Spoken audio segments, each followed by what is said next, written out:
Is Meghan Markle preparing to sue Prince William? I've got the inside story, but first, the King snubs Harry. This is wild. It's our understanding that the Duke of Sussex is absolutely obsessed with rebuilding his relationship with his father Charles, and he thinks about it, and I quote, night and day. But devastatingly, efforts by the Duke to achieve the second meeting following the Clarence House summit in September have proved fruitless. He's been very unsuccessful. Now, it's our understanding that Harry is saddened and surprised. He feels like he's bashing his head against a brick wall. He was very excited about the Clarence House summit, and he can't understand why there isn't going to be a second face-to-face meeting. And I think it's pretty clear that the King has gone cold on his son. And who could blame him after Harry's behaviour since the Clarence House summit? It's been a disaster. Now, Harry had a massive opportunity following the meeting in Clarence House in September. Of course, we reported on it on the Mark Dolan show.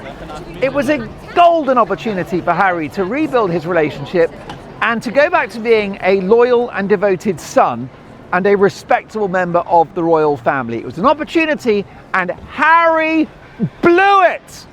He totally blew it.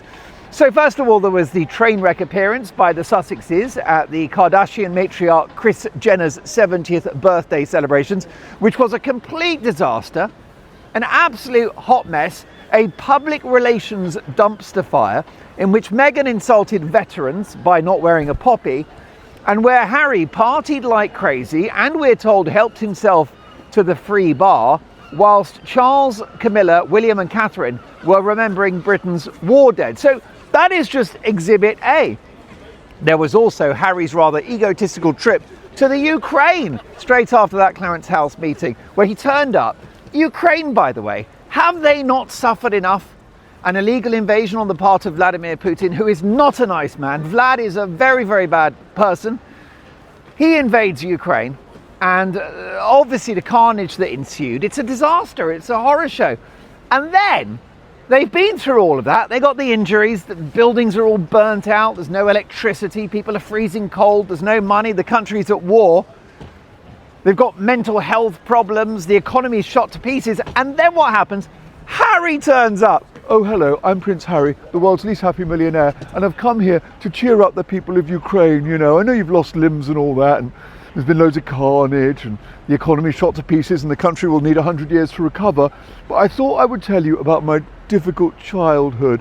And, you know, there was one occasion, and I'll never forget it, when one of the butlers, the courtiers, he was brushing my hair, and you know, I've got around, an average teenager has around 150 to 2,000 individual hair strands, and one of them was at an angle of 30 degrees rather than 35 degrees, which I prefer, and it was devastating. I've got PTSD from it, and I'll be writing about it in my book Spare 2. So Harry turns up in Ukraine. Have they not suffered enough? With him turning up, oh yeah, you know, the royal family are horrible to me and everything. It was so annoying being, you know, at the time, you know, in line to the throne and untold privilege and being rich and famous. So he goes to Ukraine for a photo opportunity, a cynical photo opportunity, which is not a good look. And the big problem with the Ukraine trip, I know Harry was in the military. I get it. So maybe that's his excuse for going to the Ukraine. But he goes there and pretends he's a member of the royal family. He pretends it is HRH Prince Harry, and that is going to annoy Charles, because he said he was leaving the royal family. And he's like, oh, I want privacy and I just want a private life. I'm going to live in a farm in Wyoming and raise cattle. It didn't happen.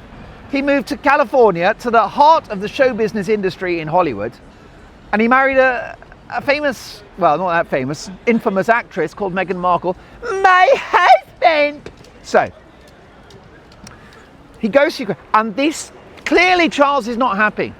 Charles is not happy with the war dead being ignored and indeed having their memory desecrated by Harry partying and emptying the free bar.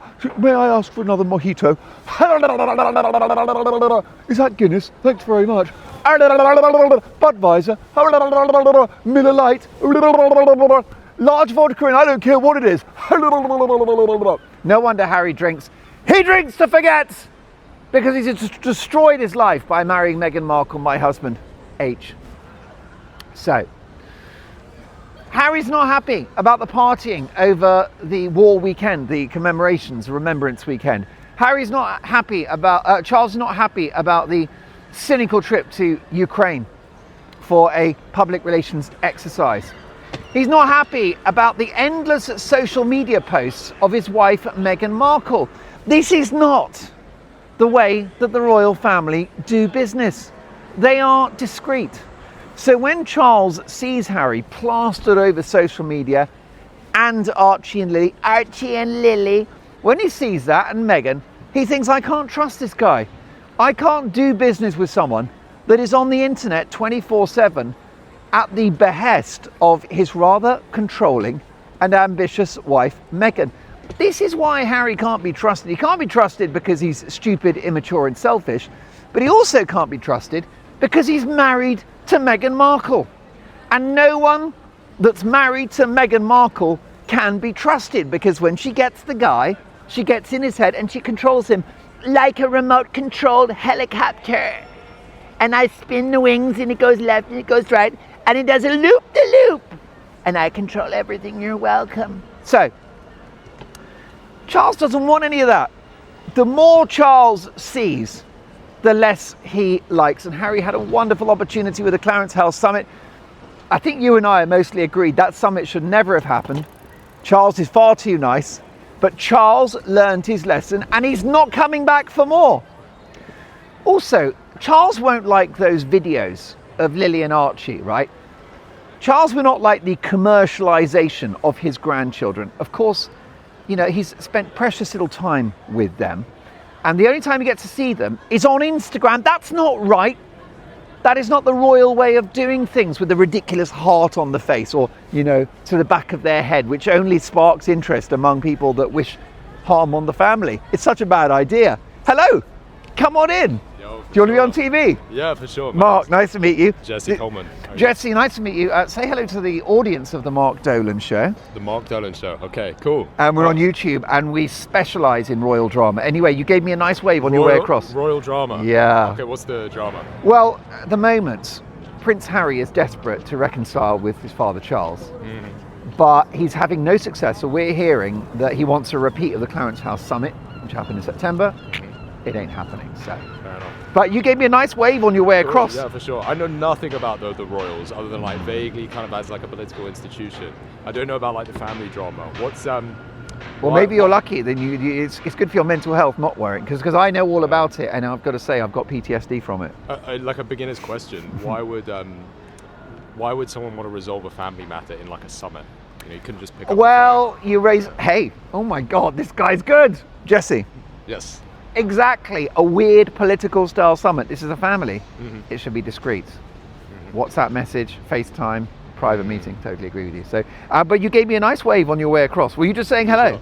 Yeah, honestly, I was just curious. I walked past. That was so nice. A bit of a walk, and do you mind being put on TV? Are you okay with that, Jesse? 100%. Well, the reason why I dragged you on camera is because when I do these shows, people do get involved. Sometimes they want to contribute to the conversation. Sometimes they want to say hi. We've got viewers. We're on YouTube, and we've got viewers around the world, and they love to see not just London, but the people of London. Okay. So that's why I dragged you on air, so that my viewers can meet Jesse and see what I mean. By the way, seriously, lock up your daughters. Am I right? Oh, this guy. So what do you do? So I'm head of marketing and I work. He's got money as well. I mean, seriously. Well, it's lovely to meet you. So this is the Mark Dolan Show. This will actually be airing later today at about 5:36 p.m. UK time. Cool. So you'll see yourself on the box. As long as you're okay being on it, because I can cut you out if you're shy. You know what? I've even got a reverse question. Would you ever go on someone else's podcast? Oh, always. Look at me. I mean, I'm available. Okay, I'm on a bridge in like outside. I think I'm available. I've got a very nascent YouTube podcast. Oh man. About 20 episodes. If you'd be up for coming on 20-30 minute segment. I'm in, and it will be my pleasure. Cool. So we've done a business. We've done a deal. Oh, do you want to plug the podcast so that we can get a massive audience for it? You know what? That would be cool if you're Let's up for do that. it. Let's plug it. Come on. Cool. What's it called? It's Jesse Coleman, Master Your Mistakes. We interview founders and creators and people who have done hard things. Oh, Jesse. Well, listen, you did a hard thing because you were dragged onto the Mark Dolan Show against your will. There's a look of fear in your eyes. No. excitement. It's like a hostage situation. I'm just really curious what's coming next. I'm just so. Oh, that's it. Master your mistakes. Master your mistakes, right? And I'll be on it and go and check it out. And let's get some numbers for this fabulous man, Jesse. Jesse, it's so nice to meet you. Charles doesn't want to see Archie and Lily exploited like that. Look how discreet the royal family are with their own offspring. Now, this may surprise you, but although I'm pretty lean these days, a few years back, I was a little on the chunky side.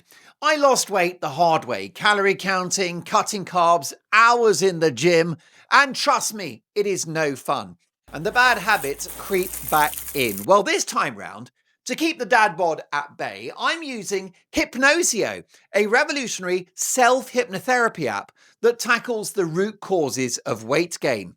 Instead of obsessing over diet and exercise, which rarely works long term, Hypnosio harnesses the power of your subconscious to permanently change your behavior. Guided sessions on any device help you to break emotional eating, reduce stress, and build a healthier relationship with food.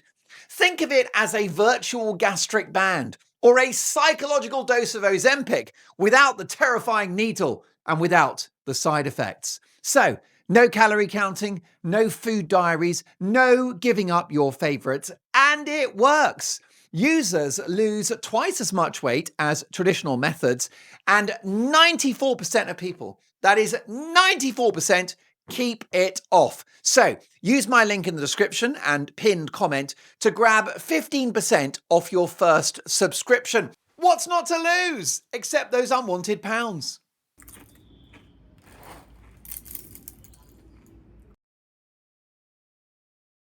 Charles doesn't want to see Archie and Lily exploited like that. Look how discreet the royal family are with their own offspring, right? Lovely official portraits on Christmas Day and on their birthday, done by a professional photographer in a safe environment. That's how you do it, not splashing them all over Instagram. For example, that ridiculous video with the Halloween, with making the pumpkins, and this is ridiculous, right? This is using your offspring for profit and for clicks, not something that Charles would ever do. There is a suggestion, by the way, which is pretty wild, that the reason why Harry and Meghan feature Archie and Lily so much on social media is to show Charles what he's missing. I beg your pardon. Are you out of your tiny mind? Do you honestly think that Charles is going to sit there on Instagram going, "Ooh, he's wonderful, Lily and Archie, carving pumpkin heads. Ooh, I'm so jealous. I really want to be part of the action in that boring Montecito mansion with 16 bathrooms. With Meghan's ridiculous jams, which I've got no doubt have got some of her eyelashes in and chunks of her hair and spittle that comes out of her mouth. And drinking coffee, and she makes his coffee and she heats the milk and it overflows because she's useless in the kitchen. And the flour sprinkles, which I'm sure are toxic and hallucinogenic, and people aren't supposed to eat flowers. The lavender towels in the refrigerator." No, Charles doesn't like it. Charles is not interested in the California scene. He's not interested in the jam. He's not interested in the lavender towels in the refrigerator, and he's not interested in the flour sprinkles. Charles likes actual flowers with a blood supply. I mean, okay, flowers don't have a blood supply. I mean, I didn't study hard in biology. I didn't listen in class, but Charles is a horticulturalist. He's a gardener. Gardener like that one, no one can replace. I've been knocking and no one answers. Right, okay. By the way, that's your homework for today's show. Listen to a song called Empty Garden by Elton John. It's a killer track. I might play out with Empty Garden at the end of the show. So, Lily and Archie, right? Harry would not think that is appropriate. And the idea that they're showing Charles what he's missing. Charles is not interested in that Californian world. He admires America. He likes the Americans very much indeed. It's a special relationship. But that's not his scene, and that is not his world. He's not having it. So Charles has gone cold on Harry. Cold, cold heart. Charles is not happy. And basically Harry blew it. Probably the worst thing was the write-up in The Sun. Because in the Sun newspaper, it's a great paper. Tabloid journalism, I tell you what, there's a lot of banter here. I think they've been to the pub, I tell you. I can tell. Right, so what really upset Charles was the write-up about the Clarence House summit in the Sun newspaper. Harry's brief visit to Clarence House, the first time he'd seen King Charles in almost 2 years, was meant to be a simple, low-key meeting slotted into the King's busy schedule. The pair spent under an hour together, squeezed between the monarch's official engagements, and palace officials described it as a private tea. Okay, fine. Far from being a grand reconciliation, the encounter was little more than a short courtesy call. It was a blink and you'll miss it special, and the calm did not last long, right? Almost immediately, Harry managed to turn the episode into another public dispute with the Sun newspaper, which is a globally renowned newspaper, which is fantastic for news, sport, and, let's not forget, royal exclusives. So they published accounts from what it said were informed sources, characterizing the meeting as distinctly formal. But this is Harry allegedly complaining that it was surprisingly formal, suggesting Harry came across less like a returning son and more like an official visitor. And he didn't like it. He had to go through the tradesman's entrance. He did not get the grand, here I come, I'm Prince Harry. No. He was treated like some guy delivering the toilet roll or the bleach or the detergent for the dishwashers. They also claimed he offered a framed photograph as a gift, a gesture the paper portrayed as stiff and awkward. The reporting suggested the long-awaited reunion had not melted any ice at all and instead highlighted the continuing chill between Harry and his father. Rather than letting the story pass, Harry reacted to this and it made it an even bigger story. Now, don't forget, he got in trouble at Sentebale, which is, of course, the charity that he co-founded in memory of his mother, from which he's been thrown out.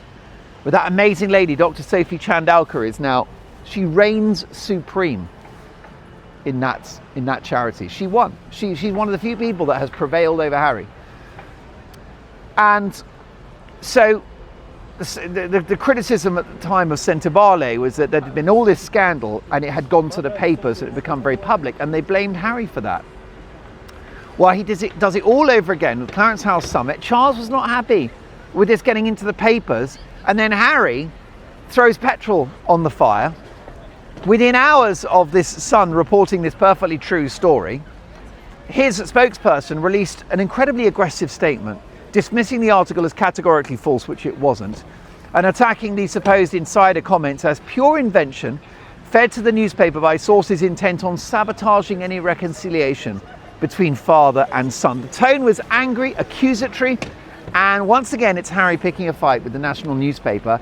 Charles had forgotten what an upstart, what a total brat Harry is, and he's like, I can't do this.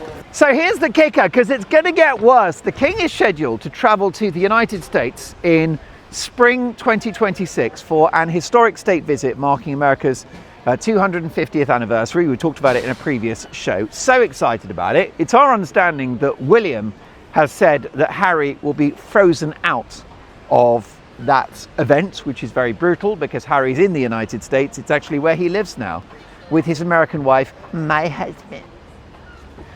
Planning for the event is currently underway between the White House and Buckingham Palace, and Harry is nowhere to be seen. He's not on the email chain, he's not in the WhatsApp group, because William wants out, and now it turns out that Charles wants out as well. The trip has prompted speculation over whether the monarch might also use the opportunity to see his Montecito-based grandchildren. Now, this is all noise from Harry and Meghan's public relations team. Prince Harry has repeatedly argued that the UK is unsafe for his family and has written once again to the Home Secretary requesting a new security assessment following a recent incident. Harry's so worried about his safety, but he goes to Ukraine, which is literally at war. Make it make sense. According to royal commentator Jenny Bond. Now, I'm a big fan of Jenny Bond. She was at the BBC. She's a very, very nice lady. She's very good at her job. She's an outstanding journalist. She's called Jenny Bond, and do you know something? She is still Jenny from the block. I like her a lot. Jenny and I had a massive fight. A massive, massive on-air fight when I was at a channel called GB News, and I was the primetime anchor on GB News. You're welcome. I know. Okay. And I was on air when Catherine released the shocking and tragic news that she was battling cancer. And it was so awful, and it was so sad, and it was such a worry, and thank goodness and thank God that she has recovered and she's put it all behind her. May God bless her. So that's lovely. But at the time it was revealed that she was battling cancer, and the Sussexes released a statement, and it was a friendly statement about wishes this and wishes that, and recovery and speedy, and it ticked a lot of boxes. But I'm the only journalist on the planet, I believe. And by the way, I don't always get it right. I'm only human. I don't know. But on this occasion I got it right. Only journalist on the planet to point out that that statement about Catherine's cancer battle did not contain the word love. The word love did not feature in quite a lengthy statement from the Sussexes on the occasion of Catherine revealing her cancer diagnosis. That is strange. That is strange as hell. I'm so sorry. But this is Catherine, who's a mother of 3. She's a wife, she's a sister, she's a daughter, she's a princess, she's a human being. She announces she got cancer. Her brother-in-law and her sister-in-law, right? Harry is William's brother, and William is married to Catherine, who's battling cancer. This statement did not contain the word love. Now, let me know in the comments, but that is wild, isn't it? You know, it was like, dear Catherine, we wish you all the best and a speedy recovery. But there was no sending you our love, with love, lots of love. It did not contain the L word. And if someone's got cancer that's a member of your family and you're writing some kind of letter or, card, any kind of greeting, it's almost impossible not to put the word love in there. Love is the first word that goes into that statement, is it not? Sending our love, all our love, with love. And it didn't contain the word love. Anyway, so I honestly am the only journalist on the planet that spotted that they didn't have the word love on it, right? And that is fine. Jenny from the block, she tries to take me down, right? Former BBC royal correspondent. And she's like, oh, for God's sakes, can we not make this, can we not be so, even go there? She basically tried to take me down on my own show, on my own private primetime show called Mark Dolan Tonight. She tried to take me down to Chinatown. She tried to do a number on me. This was a drive-by from Jenny from the block. She is still Jenny from the block. And I'm delighted to say, and I think you'll be pleased to hear this, I stood my ground. And I said, Jenny, I don't know about you, but I haven't given up journalism recently. And it's my job to analyse public events, to call out hypocrisy and double standards, and to draw attention to something that may be missing from a story. And I've noticed that this letter to Catherine from Meghan and Harry did not contain the word love. It was quite a long letter, and it didn't have the word love in it. And I make no apologies for doing my job, breaking these things down and calling to account the behaviour of public figures. But she's like, so Jenny and I have got previous, but let me say just this, that she's such a nice lady, and she is a world-class journalist, and she's on the Royal Beat. She's been on the Royal Beat for decades. So she and I, we're like that, it's no problem. And actually, have you noticed that in life sometimes when you have a conflict with someone, like a falling out, and then you make up, the bond is stronger, isn't it? It's like when you break a bone and then when you put it back together, it fuses thicker. Or on a bridge, when like a bridge snaps and then they use the welding, and the welding sort of spills over and it's like fatter than it was previously. Anyway, there you go. So that's Jenny. But anyway, Jenny got it so right on this one. Jenny has smashed it. She's been talking to the Mirror newspapers. So according to Jenny Bond, expectations of a meaningful family reunion during the visit remain low. Yikes! So basically, we know that William has cut Harry out, but Charles has cut him out too. Speaking to the Mirror newspaper, which is great for royal exclusives, Jenny Bond said it was a long shot that Harry would secure a meeting with his father during the tour. Speaking to the Mirror, Jenny Bond said it was a long shot that Harry would secure a meeting with his father. A long shot, I should say so. A long shot, basically, that is polite Jenny Bond speak for it ain't happening, as they say in New York. forget about it. Right? It ain't happening. A long shot. That's a bit like recollections may vary. So, she said it was a long shot that Harry would secure a meeting with his father during the tour, especially given the King's commitments and health concerns. She said, I can't think that the King would fly across the whole country to visit Harry and his family in California, highlighting that state visits are incredibly busy. Bond did offer one theoretical possibility. Maybe Charles would love to meet his grandchildren again.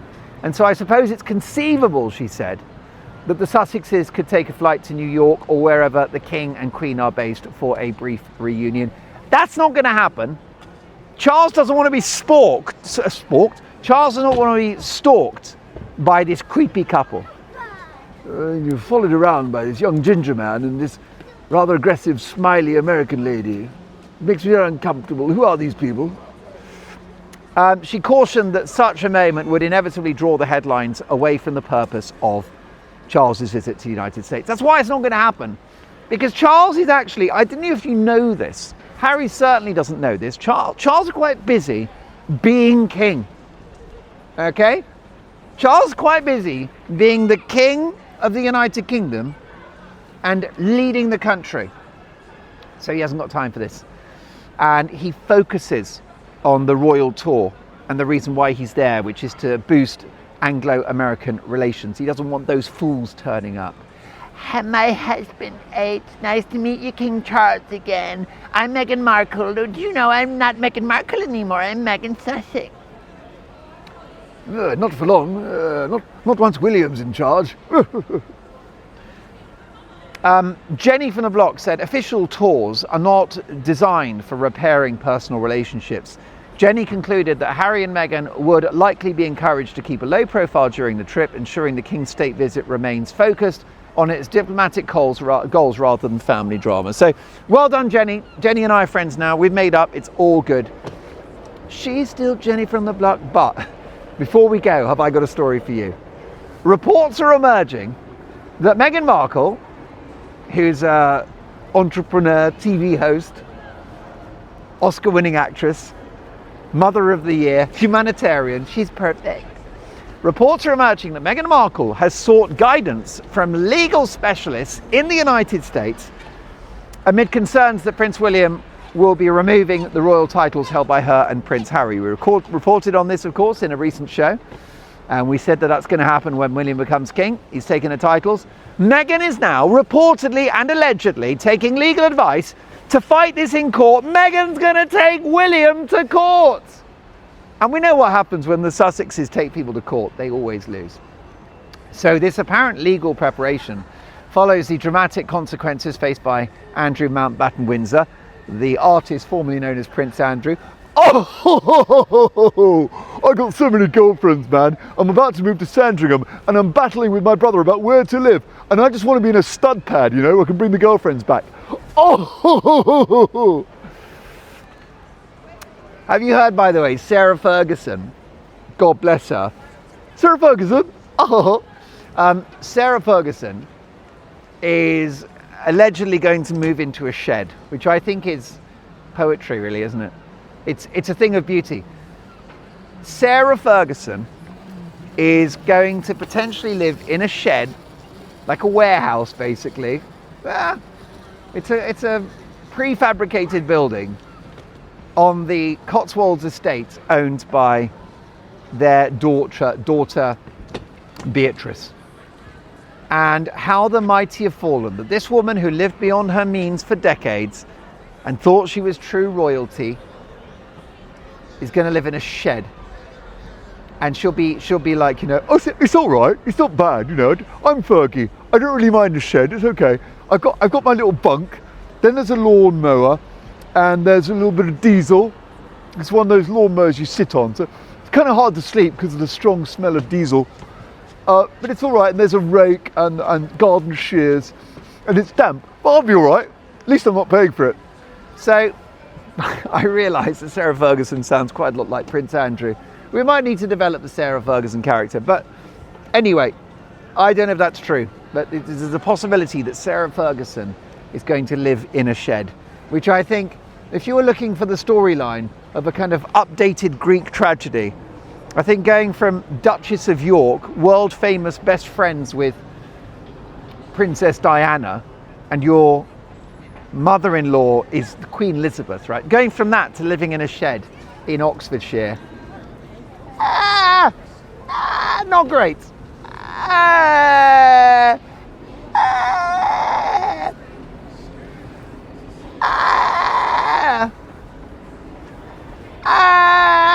Not great. Not great. Anyway, so Andrew,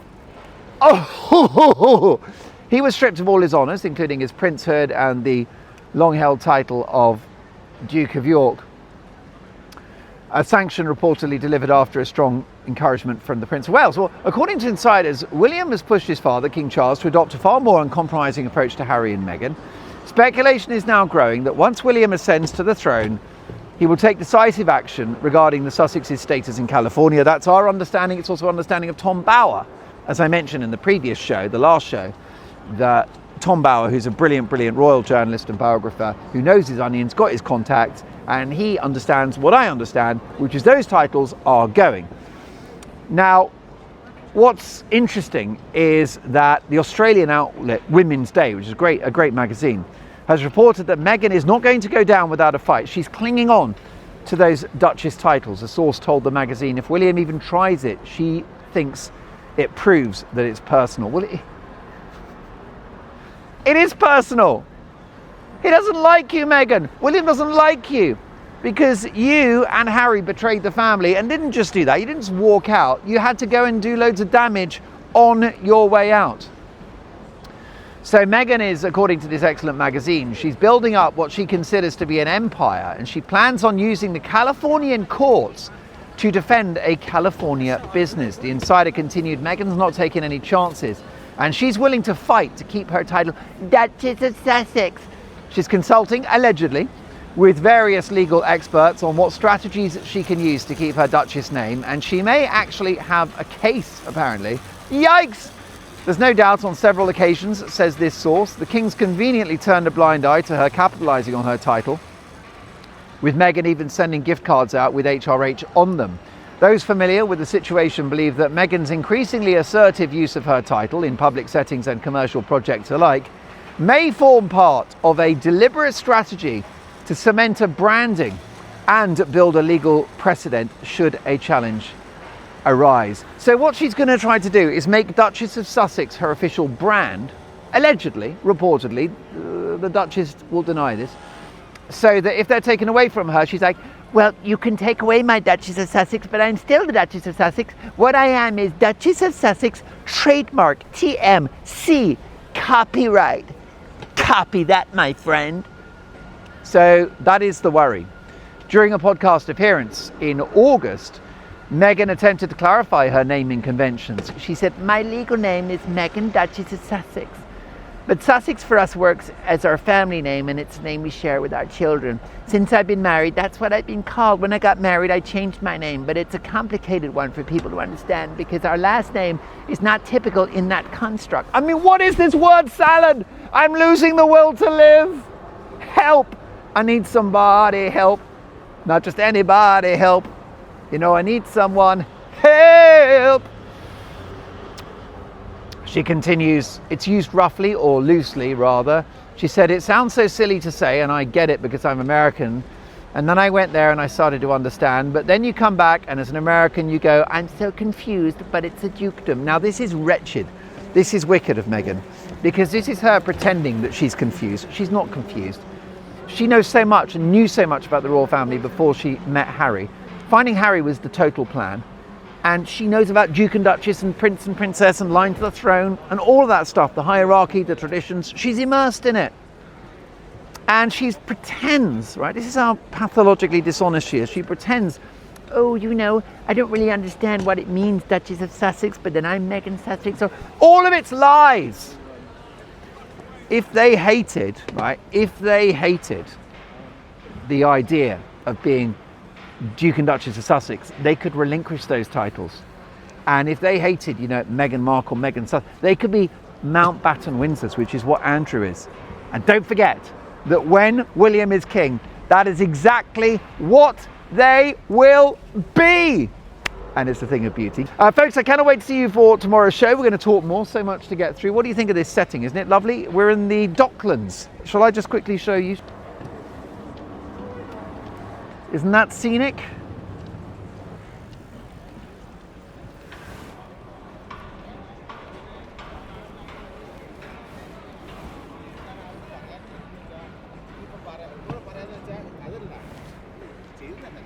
It's a lovely evening scene here. Basically, Docklands is kind of east of central London, southeast of central London, and it's where there are lots of skyscrapers, a built-up area, and it's pretty powerful stuff. It's absolutely beautiful, isn't it lovely? And Christmas is coming. It all feels very festive. Folks, I will see you next time, and until then, bye for now. Hey, Johnny, won't you come out? Won't you come out to play, Johnny? Oh, won't you come out to play? Welcome to the annual general meeting of the Mark Dolan Show. I'm glad that you're all gathered in the boardroom. Anyone that subscribes to the Mark Dolan Show is in the boardroom, and you've got a place at the table. We do this annual general meeting, this AGM, once a year. In the company of myself, I'm the proprietor of the Mark Dolan Show and lead host. And the executive chairman of the Mark Dolan Show is Reginald the Cat. And Reg, I just want to thank you for your hard work and support this year. When you are out there in this competitive media market, it's very brutal, it's very dog eat dog, it's very cat eat cat. And your continued support has made this business successful, it's helped it grow, and it's been a pleasure to work with you. So my question now, Reg the Cat, is could you tell me about the finances of the company? Where are we at with our debts at the moment? What are the liabilities of the company?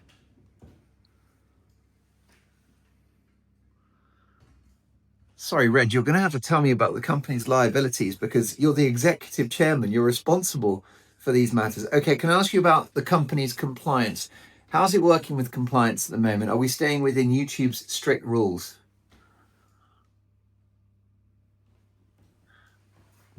Reg, I've got to say I love you very much, but it's going really badly at this annual general meeting because the board and the investors, which is the viewers of the Mark Dolan Show, will be expecting answers.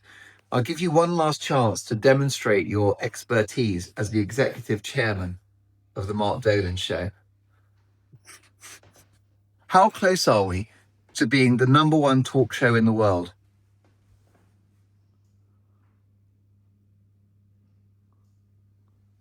I think I heard him say 3 weeks. Great news.